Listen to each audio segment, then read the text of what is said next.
as we see in front of us here, there is a site. It's called the Miracles of the Quran, and actually I like this site. It's one of my comedy. Now I don't know what to say. Islam is an amazing religion, and the Christians are jealous because they don't have miracles like the one in the Quran. We have to face it. I mean, face it, guys. Let me remind you, the glorious Quran is not a book of science, S-C-I-E-N-C-E, but it's a book of signs, S-I-G-N-S. It's a book of ayats. It's a book of verses. And the glorious Quran has more than 6,000 signs, 6,000 ayats, 6,000 verses, out of which more than 1,000 speak about science. And I challenge you to show me one, just one miracle. If you want to show me more, I mean, you're more than welcome.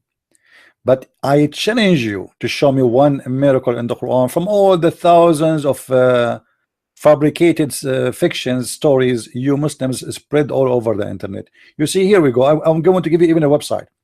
This website is full of them. Choose one, choose two, choose three, choose four, choose five, choose six. I assure you that every single of them, every single one of those, what it's called miracles, is a scam. Who is the Muslim wanna prove me wrong? Is that a true or it's a fabrication? Who is the Muslim wanna show us that this is not a fabrication? Anyone? The Quran is a miracle of eloquence. The Quran is a miracle of eloquence. You see, I will let it go. If one miracle is true, the rest is true. What do you think? I mean, don't tell me that all the written miracles we see in front of us are not even one of them is true. This is what it's mean. That none of you is willing to come and call me and show me what is those miracles. And guys, if you look at their website, they are using like pictures of science and like what? As an example, look, I like the ants. Let us go to the ants. What's the story of the ants? Now, we didn't talk about ants, so let's talk about ants. Ants are pretty common. Hardly any place in the world you go that you don't run into ants. I just saw some a little while ago when I was eating, but I beat them to it, so don't worry about it. What about ants? Now, if there's really a God and he really knows what he created, he ought to know about ants. True? He'd have to know about ants. Did you know there's a whole chapter in this book called The Ant? All right. Wingless ants are all females. Ay. Do you wanna do this one? The wingless ants are all females. I mean, the Quran, he knew that. Every Muslim is a liar until he proves the opposite. And I will show you in a second how stupid Islam and the Muslims when they lie, because this is not a stupidity of ignorance. No, they knew they are lying. So look what they say in here. Read with me carefully. All male ants have wings. All workers ants are females. All ants do not have wings, definitely females. Okay. This was only known recently, but 1400 years ago, the Quran addressed ants who cannot fly in a female mood.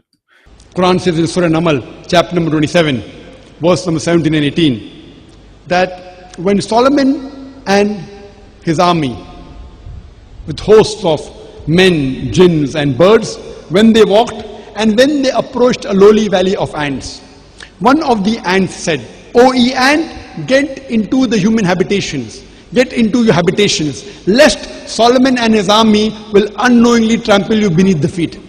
People may think, what kind of a fairy tale book is the Quran? The ants talking among themselves? It sounds like a fairy tale book. What an old book it is, 400 years back. But today, after science has advanced, we have come to know that the animal or insect which has the closest resemblance to the lifestyle of the human being, it is the ant.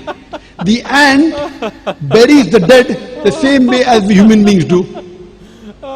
They have a very sophisticated method of labor in which they have managers, their foremen, their supervisors, their workers.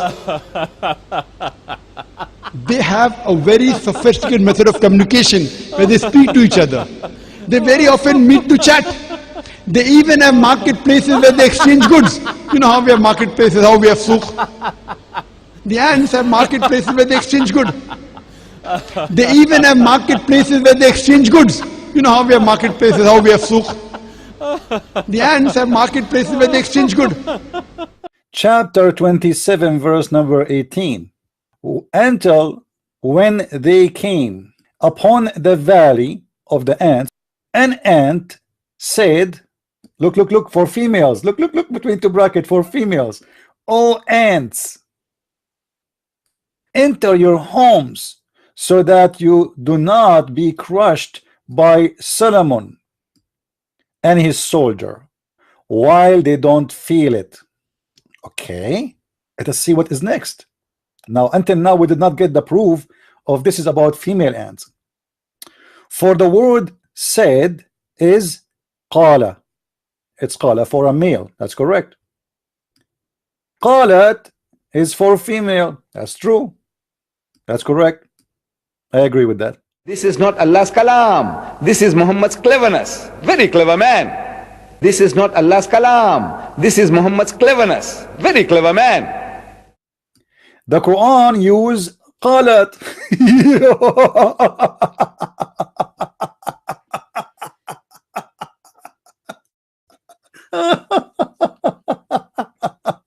Oh boy, I love it. I mean, this is amazing. This is so good. That's amazing. I don't know what to say. Oh man. All right. My friend, for all the Muslims who do not speak Arabic, in Arabic we don't have a word for a male ant. So all the ants, we call them, either we say naml if we speak about a group, or we say namla if we speak about one.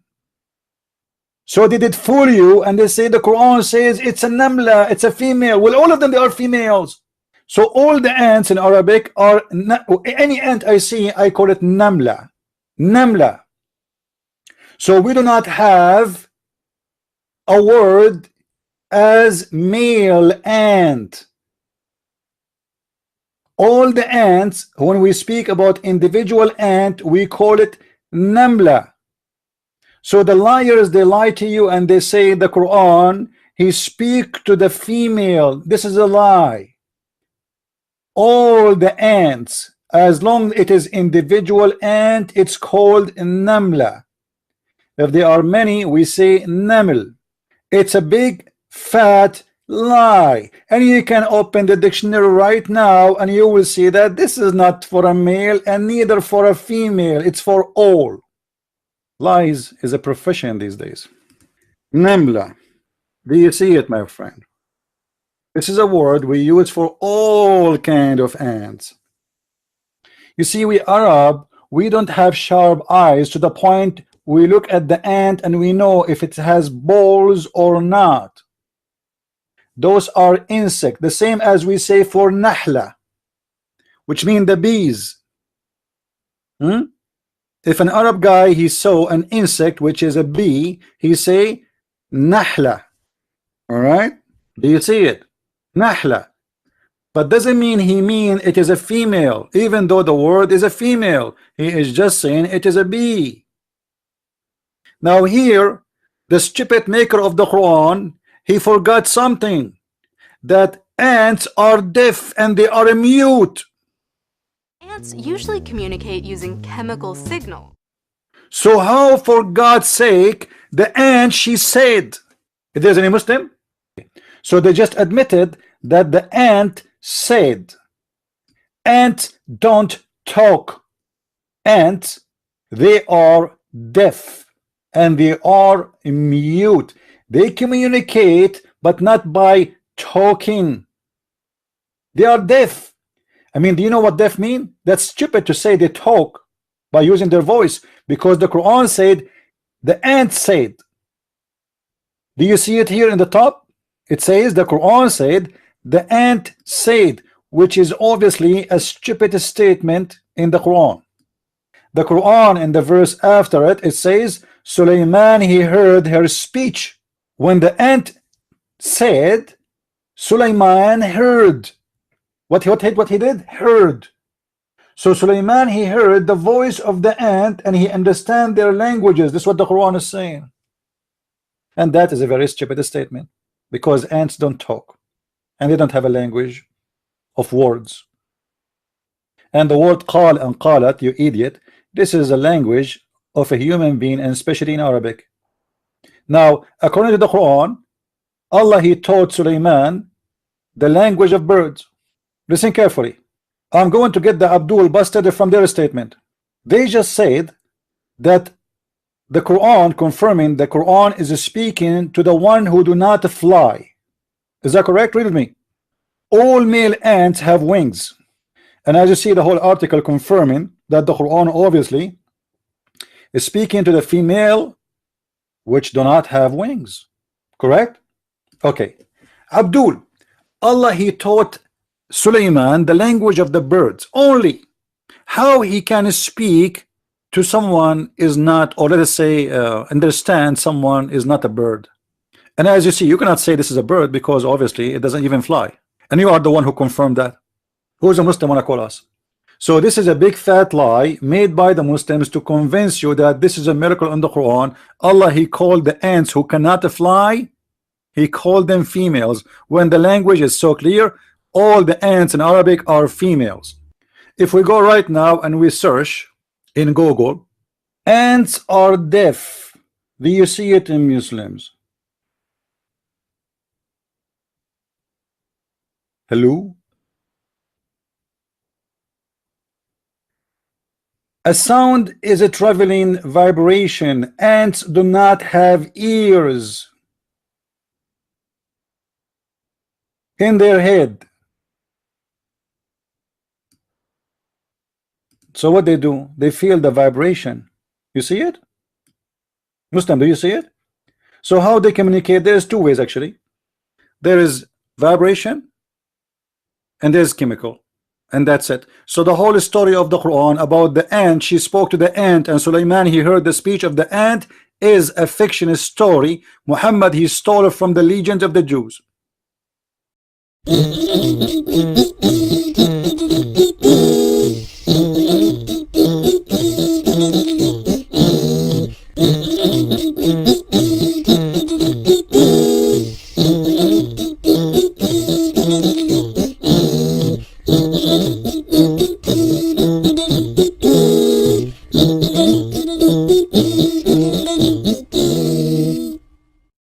Why you fabricate and you say it is a miracle in the Quran when it is not?